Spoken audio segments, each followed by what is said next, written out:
Hi, I'm Dave Wurzel, and you're watching PHTV4. This is Police Update, and this is actually part 2 of a conversation with Deputy Chief Jeff Crowley. We had a chance to meet you earlier, but now we're going to actually talk about some things. Unfortunately, we're in a tax season, which introduces some scams and some new other or maybe annual type scams that show up. And then there's always other scams out there that people should be mindful of, and it seems like the bad guys get more and more creative all the time.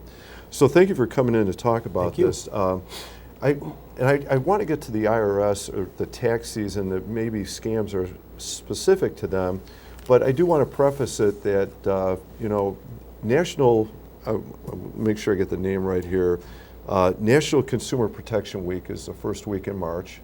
I know they've designated March 6th as Slam the Scam Day. Okay, yes. So thank you for coming in to kind of speak to this topic a little bit.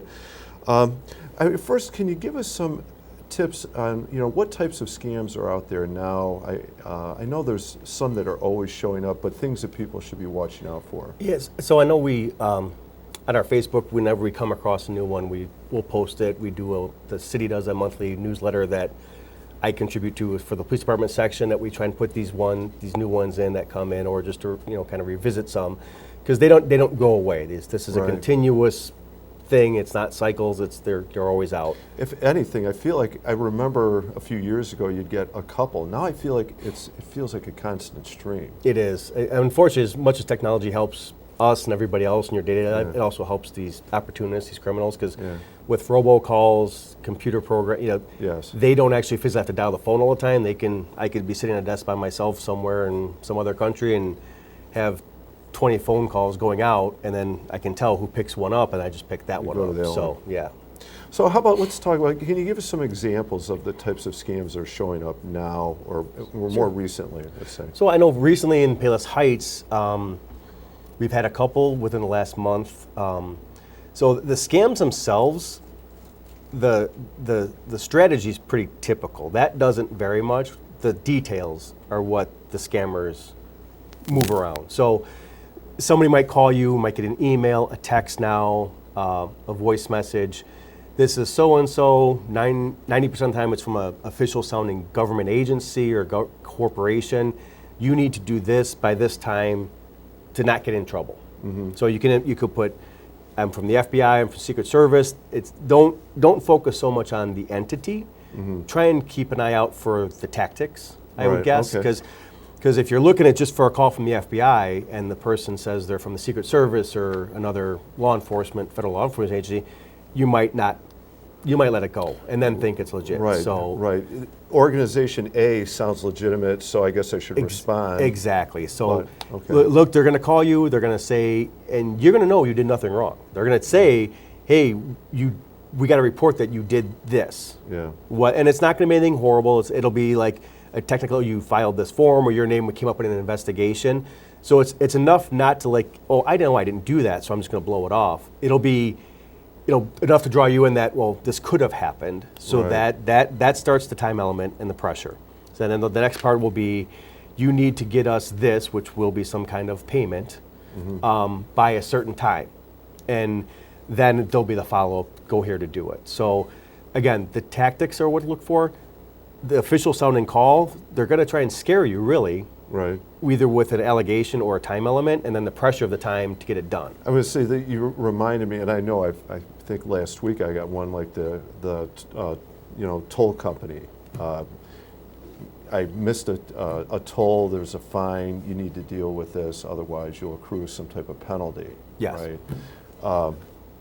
So the tactic, I think it's a good way to look at it. There's a little element of like, you need to deal with something. And then now the payment part is usually a tip, right? In terms of like, wait a minute, this isn't real anymore. That's the key. The payment type is always a tip. There's no legitimate law enforcement agency, regulatory agency, anybody who will take your payment to make you, not be in trouble. Go away.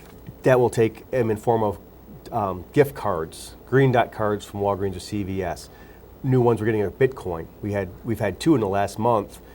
Same tactics were used. They got enough pressure and they intimidated and scared the person enough that they went to, and now they have them. It's a Bitcoin ATM basically, so you can go put cash in, they give you the information, like an account number or whatever, basically, then that your money gets converted to Bitcoin to go somewhere else. Okay. But there's no, it's always the payment.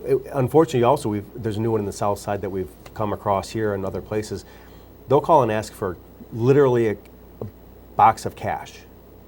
So that one was something happened to make it go away, like you said, go get $10,000, I don't remember what it was, but just for example, of cash, put in a box, we'll send an agent or an officer to come pick it up. Well, the agent officer may or may not be involved. We've found that some of these are just like an Uber driver, like a messenger service. They don't, they're just, hey, I'm coming to pick this up. They're not necessarily involved, but it's always the form of payment. No legitimate company or law enforcement will ever take cash, credit cards over the phone, debit card, gift cards, like we have to go to Walgreens or CVS. We've gotten good luck with our stores in town, our CVS and Walgreens, where we've actually had their employees call if they get somebody come in and asking for 4 different gift cards for $2,000 each. They'll try and give us a call really quick, say, hey, I have somebody here, maybe you want to come, just make sure it's legit. And that's happened. Good. So, all right, so now let's say unfortunately, we've had that contact, they've asked for some type of payment. What do we do at that point? I mean, my thought is just hang up the phone, and probably that is a good thing to do, or don't open the email, but it's too late, you read the email. I mean, what do you do in that? So if you get an email and you open it, that's, because opening email is fine. Never click on a link in the email, never click anything, or in a text message. Now there's texting too. Right. Like for the toll one you had, as far as I know, I have iPass, I've never given them my phone number. They have my email, but so if I got that toll one on my phone, a text, but if you know it's not you, just, delete it, hang up on them, whatever. You can report it as junk on your email or your phone. If you do happen to click a link, or you return the phone call or do something, you actually engage with somebody. It happened a lot before, now it's making a comeback. Again, no legitimate person, never ever give anyone remote access to your laptop or your computer. So what happens is they'll scare somebody, they'll get them to click the link or make the phone call, hey, this is the bank, we saw some suspicious activity, call the number, you call the number, hey, I'm so-and-so, I'm here and I'm an analyst, if you can let me remote link into your laptop, then you give them everything on your laptop. So never, again, nobody will legitimately ever ask you to remote in to control your laptop. You'll literally sit there looking at your screen and your mouse will be moving because they're controlling it, you're not. At that point, it takes them a matter of seconds or minutes to download everything on your computer, and they have access to everything. With online banking and everything now, that's all they need. Wow. And then the other thing I want to ask about is, let's say you get the call, you get the email. I mean, my immediate thought would be, if they're pressuring you, I mean, you need to take care of this now, or you need to pay us now. To me, that would be another red flag. Right? Exactly. And if they're doing that at that point, let's say I have that concern, though, kind of like you said, well, maybe I missed a toll, or maybe I'm involved in something that they, but you're not sure, right? What do I do at that point? I'm assuming I can call somebody. Right? So you can either get their name and number. If it's a legitimate person or place, they should have no issues with you calling them back, so you can confirm their identity, or call us. Get their name and number, tell them I can't deal with this right now, I'll call you back, call us, let us know. Because this either may be something we have heard of before through other people in towns, other potential victims that let us know, hey, because we do get calls, not just from people who have fallen victim to this, but they've gotten those calls and they have, identified it as a potential scam. They call us and let us know, hey, just so you know, I got this call from this person saying they're such. So us knowing about it is helpful. You can call us, oh yes, we've heard that before, that's not legitimate, don't do anything. Right. Or if they give you pushback, hey, give me your name and number. If you're a legitimate representative from such and such bank, they should have no problem with you calling them back. Right. That way you could check the number and stuff like that. Okay. So and if you get an email or a text specifically, at the top of the email, like I just told you not to click the link, but at the header of the email where it says if I email you something, it'll have my name. Say, if you click on my name, that should show my email address that's associated with it. So I can change the header, the title to anything I want, but the email address will be there. You just have to click on it. So if you get an email from some alleged bank, it's ABC Bank, you click on it, but it's the actual email address belongs to some random numbers and letters in a Gmail account. That is clearly going to be false. So let me ask about a few, and then I do want to get to the tax IRS stuff. But so as an example, the other one I see is like people are offering you a prize, but to collect the prize, usually you have to provide information or maybe even some partial payment to collect, get the prize. We talked about something getting fixed, pressure to pay for something out there. In any of these situations, you're still going to respond kind of the same way, right? I mean, Yes. It's like whatever the scam is, it doesn't matter. The tactic is the same. Your response should be the same. You don't give them information. You don't click on open stuff. Yes. You don't need to make an immediate payment. And if you have any doubts at all, hesitate. Make a phone call. Yeah. And if you want to, if you're not comfortable calling the police, call a family member. Right. Sometimes it just takes, and I don't want to give the impression these scammers, these people who do it. They're good. They're smart. This is their job. I have a job. Everybody out here has a job. This is their job. They're some of them are very good at it. They know how to do it.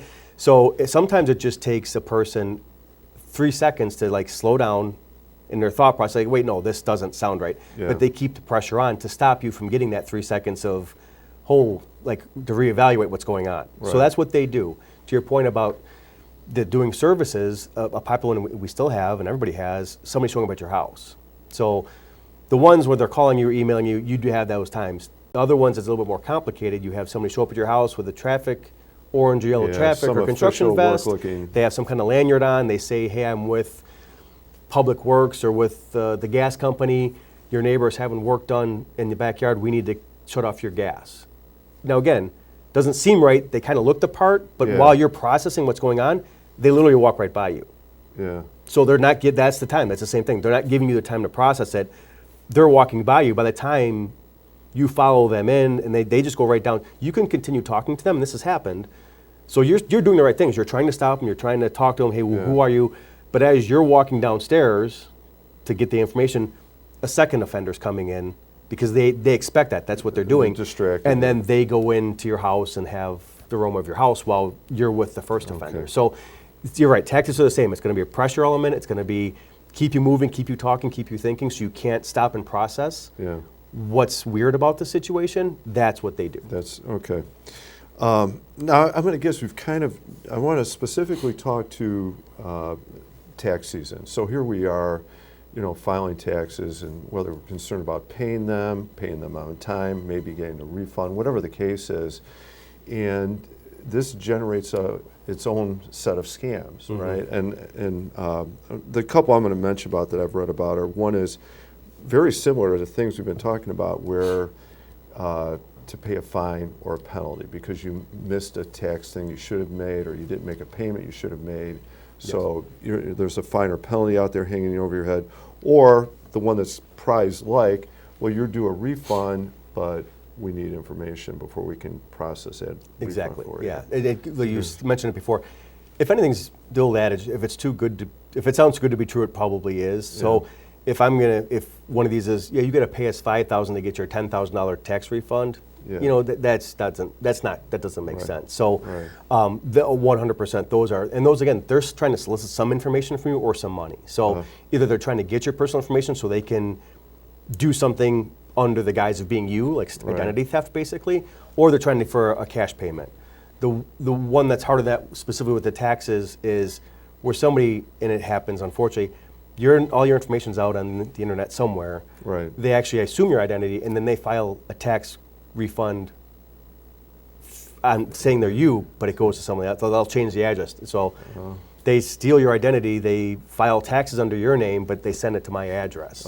So that has happened too. But the Social Security Administration, they have investigators that they do that, but that's just another thing. Just keep an eye on your personal information. Don't give any. That's why you don't give anything out. Your Social Security number, everybody knows that one. But even like little bits of information, like they could start with like asking for your birth date.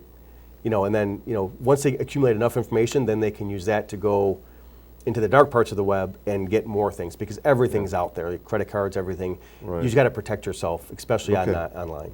Right. In my head, I'm thinking like, shoot, who if I give my birthday to? And it is scary like that, but you have to be that careful. And like, here we are in tax season, but it's the same element. They present themselves as representing an official organization or an official body that we're familiar with. And IRS, maybe I did, maybe I made a mistake or something like that. Yeah, and then if you take that 3 seconds to slow down, well, if you're saying from the IRS and you're asking me for my social security and my personal information, you already have it. There's a problem here. If you actually have that half a second to reconsider, well, they already have it. Well, they shouldn't be calling me asking me for my social security number, my whatever they're asking for, because the Social Security, the government already has all of that, so they shouldn't need to be asking you for that. Right, and the response would be the same thing then, right? You're like, okay, let me get back to you, or can I get your name and number? I'll call you, or exactly. Hang up and call the police department and say, hey, this is what just happened. Is this a thing? Yes, right. And then I guess if I could just add one more thing, Sure, that please. reminded me. So when you're doing your mental processing, a new thing, it's called spoofing. I'm not sure if you've ever heard of it. Sure. So basically, there are apps on cell phones. I don't know where they came from or why anybody thinks they're a good idea. So spoofing is, I get an app on my phone, my personal cell phone. I dial your cell phone number, but I put Joe Smith's name in. So you think Joe Smith is calling you, but they're not. We've had calls come to our station where people say, hey, I spoke with Officer so-and-so, they said this or that. Like, we don't have that officer here. And then we send an officer to talk to him and investigate. They show us the caller ID and it says Payless Heights Police Department. So with this computer stuff, so you might get a call from your caller ID, could say Social Security Administration, but it doesn't necessarily mean it's from them. So it's just, I'm not going to say be so cynical you don't believe anything, but just put that in the whole thing of processing. To be careful. So you might get this, but okay, Social Security Administration pops up on my phone, okay, that might be legitimate. But then if they start doing these other things about asking you for your information that they should already have, maybe just slow down. It's all just about trying to keep pace with, they're going to rush it, you need to slow them down so you can process what they're throwing at you. That's all. And that's you make an excellent point here. So you get the phone call, Payless Heights Police Department, I guess I better pick this up. But if they cross those other red flag areas, we're looking for information or a fast payment or fast response, like, okay, let's pump the brakes here. I'm going to call the Payless Heights Police Department and I'll verify this the other way. I would say that, I would just do that. Okay. So if you pump the brakes, even if you have a couple indicators you think it might be, but you're not sure, again, no legitimate agency or corporation is going to fault you for that. I'll call you back, call us, or just run it by us or maybe somebody, and we can tell you. But don't do anything if there's even one inkling of, you're suspicious of one thing, because the problem is once they get your information or once they get your account information or once you send that gift card number through to them, the chances that it's already going to be gone, because they know that chances are at some point you're going to recognize it. You will call us. So if you send them a gift card, they're going to go get that gift card and redeem it before you even call us, because they know they're going to try and escape before. Yeah, they know that they know that they know their game. They know that you're going to figure it out. That they're going to rush it to get it done. Well, Deputy Chief Crowley, thank you very much. Scary, but at the same time very helpful and enlightening. And hopefully, you've given us some of the tools that will help us avoid falling into some of these traps. Yeah, and I thank you. Sorry, I don't mean to scare people, but anything that we just want to make sure that the residents are safe. And if it's going to be an inconvenience to call some legitimate banker back, they can deal with it. If you're not comfortable with anything, not just in the scams, anything at all, if there's something you're not comfortable with, just always call us. You can call 911, you can call whatever it is. We would rather come and help you figure it out real time than you coming to us and then having to try and catch up to it after the fact. And if I could just make one more point, I said before, these people are professionals. This is what they do. There's no target, but don't feel like you can't come to us, or if you did do something, let us know, because again, don't feel like you did anything wrong. This is their job, and some people are better at their jobs than other people. So you can always come to us, let us know what's going on, and we'll do whatever we can. That's a very good point. You're not being deceived or tricked by necessarily like amateur hour. No, these are people who unfortunately are very good at scamming. Exactly. I mean, exactly. I know police officers that have these things happen to them. I know so it is. This isn't like calling anybody out that, you fell for something. Right. These are just people that take advantage, is actually how I would put it. They take advantage of either elderly people or people that don't want to get in trouble, or they don't want to do things that get in trouble. They've never been in trouble with never even spoken to a police officer. So if they get a call from a law enforcement agency, right away their anxiety goes up to a 15. So then they just take advantage of it. They're just opportunists. Well, thanks again. I really appreciate the insights you shared with us, and hopefully, we can help some people avoid these problems. I hope so. I hope so. But thank you for having me. Let me talk. All right, Thank thanks you. for coming in. All right. Again, I'm Dave Wurzall, and you've been watching PHTV4 Police Update, a Part 2 conversation with Deputy Chief Jeff Crowley, talking about scams people should be mindful of. Thank you for watching, and be safe.